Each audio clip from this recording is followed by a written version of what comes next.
If you want to hear the solution that will help the catalyst and the marketplace in the sandbox, watch till the end of this video. Today I want to talk about the catalyst within the sandbox and share my views on them. Please note, these are just my opinion and we have to wait for official news from the sandbox to know more about the catalyst and the marketplace. So first thing, what are the catalysts? The catalysts are permissions for you to mint your assets. Please note that you don't need to mint your asset to create an experience within the sandbox. As it says, you can simply upload your asset to your workspace and start using it there. So why would you want to mint your asset? I could come up with two reasons. Either you're a player and you want a unique or a custom made variable for yourself, or you're a creator that you want to create something, props, variables, and sell it to other creators or other players. So what's with the rarities within the catalyst? Since we have legendary, epic, rare, uncommon, and common. So as the name suggests, and you can see in this table, there's going to be less legendary than common ones. So as you go from common to legendary, it's going to get more scarce and scarce, but that's for the catalyst, not the asset associated with it. What do I mean by that? It means that you can have an asset and make 3 legendary copies of it. Same asset, 3 copies. Or you can have one asset minted with a common catalyst, but you only minted once, so it's going to be more unique. So this asset is more scarce than the asset that had 3 legendary copies. So why should you care about the rarity of a catalyst? It's because of the attributes. So the more rare the catalyst, the more attribute points it can give to one asset. And by asset, I mean only the equipment, because for now only equipment are getting the attributes. And as you can see in this video, you can place the attributes the way you want it. So in this example, they have a legendary catalyst. They can add up to 4 attributes. So they decided to give 3 to power, 1 to defense, or make it 2 to power, 1 defense, 1 speed, and you get the idea. And the way the point system works is that if you're getting 1 point only, or 1 gem, 1 point, so it means an uncommon catalyst, it's going to give 1 to 25 points to that attribute. And if it's a legendary, so it gets 4 points to the attributes, it's going to get the maximum of the previous 3, which is 75. It's going to add 1 to it, and then you have to land somewhere between 76 to 100. If you're lucky, you're going to get 100. If you're unlucky, it's going to be 76, the minimum you get for a legendary catalyst. But of course, if you decided to go 2 for speed, 1 for power, and 1 for defense, so the 1 power is can only be 1 to 25, the 1 defense is can be only 1 to 25, but the 2 speed for legendary, it can be 26 to 50. That's how it works. And they've decided to drop the magic and luck attribute. So we only have these 3: power, defense, speed, which raises some questions for me. For example, if I want to have a boss character, how do I increase its health, or I can increase its power so it can attack me with more hit points? So is there going to be a slider that goes to the maximum that it can go? Or do we need to have that character wear some variables and increase the health or the attack like that? Or as it says here that you can upload your asset to your workspace and then assign a catalyst. Does it mean if I buy a character from the marketplace, which is a common one, but I bring it to my workspace, I can give it attributes or not? And since we don't have the luck attribute, what happens to the range that we could give? But I'm not a game maker, guys, so if you know the answers for this stuff, or these are still a thing within the game maker, please comment down below, let us know. And with this information, I'm gonna assume that any asset which is not an equipment and has a catalyst other than common, then they probably have wasted a catalyst. So this person has wasted its uncommon, and this person has wasted its epic catalyst, and this person has wasted a legendary catalyst, and this person has wasted a rare catalyst. You get the point. So now let's check out the marketplace, and the 3 things that you can currently create and mint and try to sell them on the marketplace are the equipment, characters, and props. So equipment, it's obvious that who will buy them? Players that want to enjoy having different attributes, either power or health or whatever they want.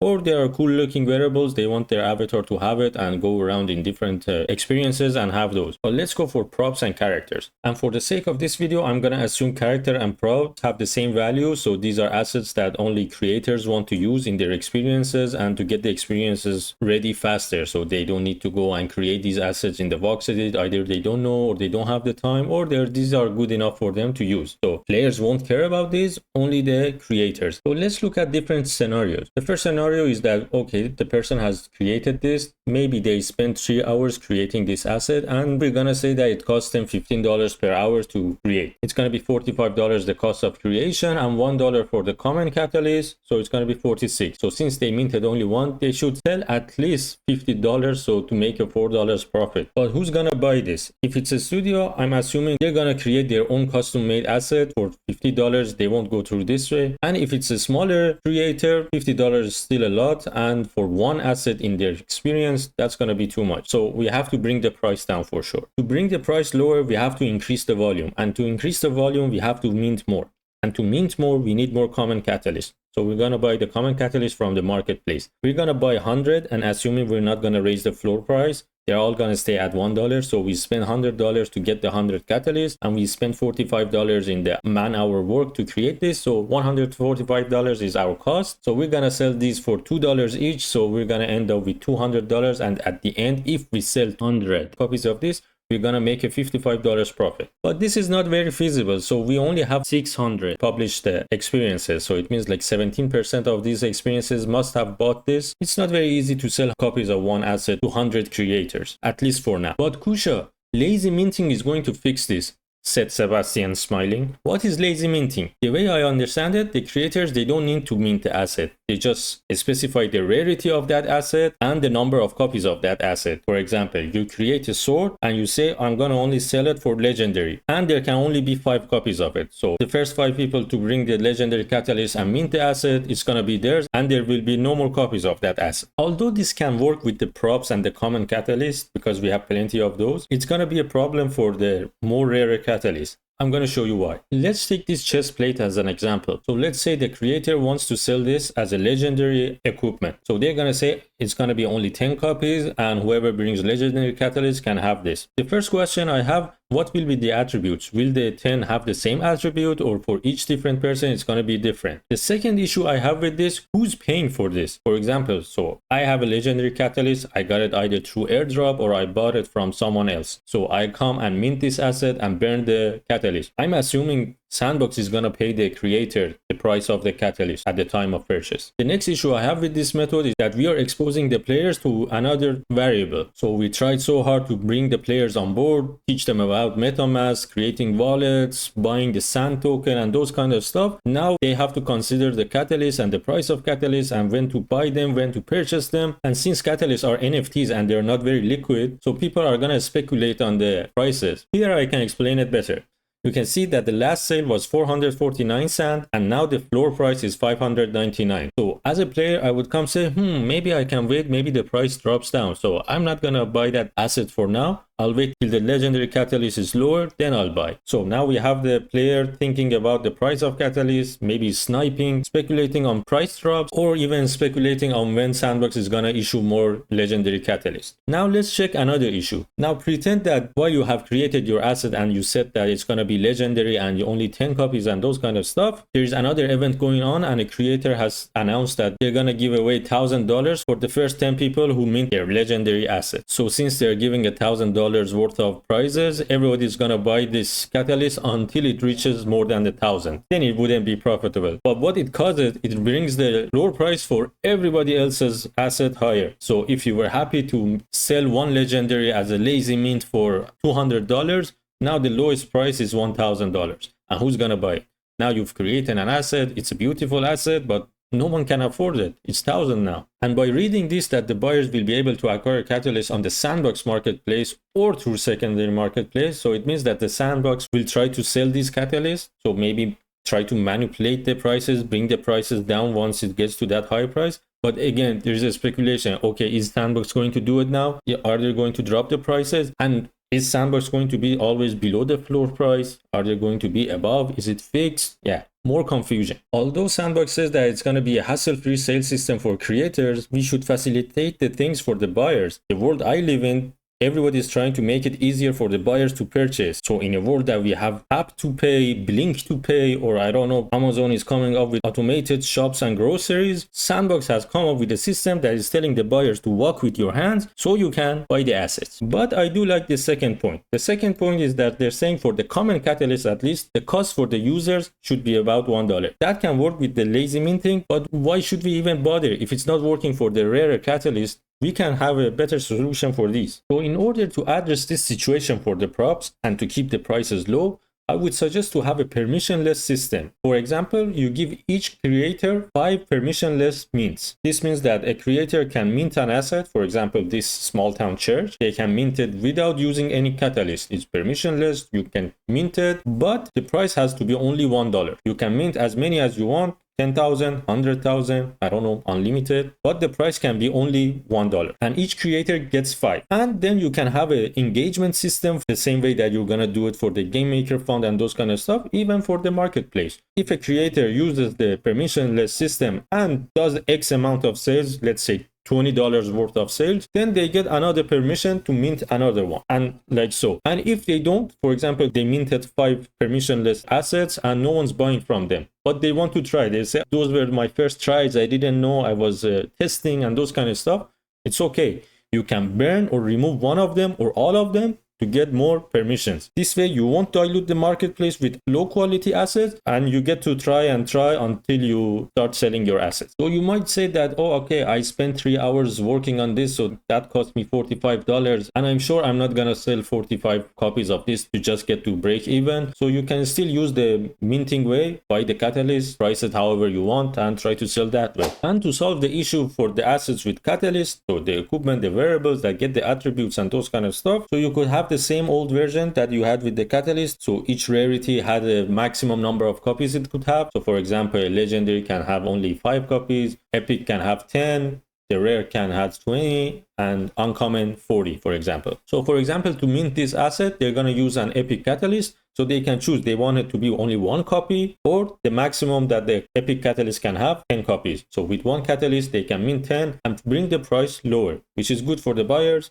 and maybe good for the creators if there are more buyers. The same goes with the other one. So if it's a legendary, then you can choose to have only 1 copy or up to 5 copies. This way you can actually try to gauge and price the market, and the pricing will be according to your liking. You will decide what the price will be and not the market value of the catalyst and those kind of stuff. But Koosha, we don't have enough catalysts, they're not issued as often, and let the buyers go and find them.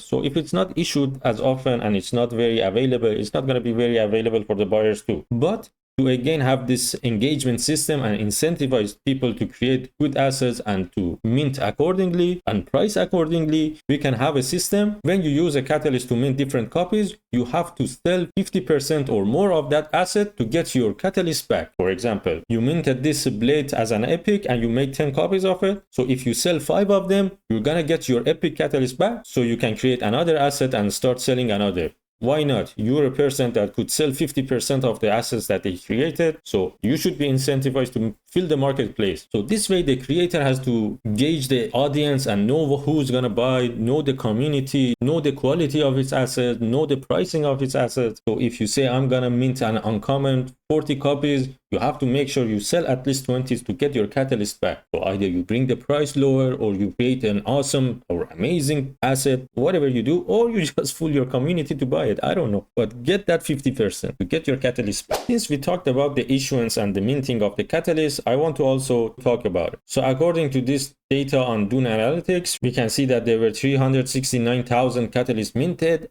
and 215,000 were made available to the users, either creators, the landowners, players, and those kind of stuff. And I don't know why it says 98 has been distributed and claimed, but we have 84 still in circulation and about 18,000 were burned. So these obviously don't add up. And actually, when you look at the claimed and distributed, it's just a given number, so it's not collecting any data. These are not important. What I care about is how and who gets the catalyst. Although in the white paper it used to say that from staking you can create the gems and catalysts, but I don't think it's a good way. So I'm glad they are giving it to the creators and the builders and the designers and those people. So I think as a landowner, I'm bringing no value. I have 2 lands, I'm just holding them in my wallet, I'm not doing anything with them. I'm not designing, I'm not creating, I'm not publishing. So why should I get a catalyst? What did I do? What did I bring to the ecosystem? Landowners and investors, cry all you want, you're not getting catalyst. But if you're creating an experience, and with the engagement system that you have with the game maker font, you can also have the same thing for the catalyst. So if you're making an experience and people are engaging with it, so maybe the people come to your experience and they see some of the assets and those kind of stuff, so they want it, they want to buy, they want to have them in their own experience and those kind of stuff. So let's grant the creators which have the most engagement, have the most catalyst to use. And also the asset creators and the designers, so the people who won in the Vox Edit contest, who won in the live contest, who won in the voxel war contest. So you had different contests, so whoever won previously, check them out, provide them with catalysts to incentivize them to take part, to create, to be engaging. I'm assuming they won because they were the best at what they do. So of course you want the best to create in the marketplace and start selling. So yeah, go reward those people. So these were the points that I had on the catalyst. I will write all these concerns down in the description so you can read them at your convenience and try to be more clearer about them if I wasn't during this video. And to wrap this video, I just want to touch on some issues that I found with the marketplace. So I'm not seeing quantity on this, and I can see that this asset has a speed attribute of 50, but when I go inside, it's 32.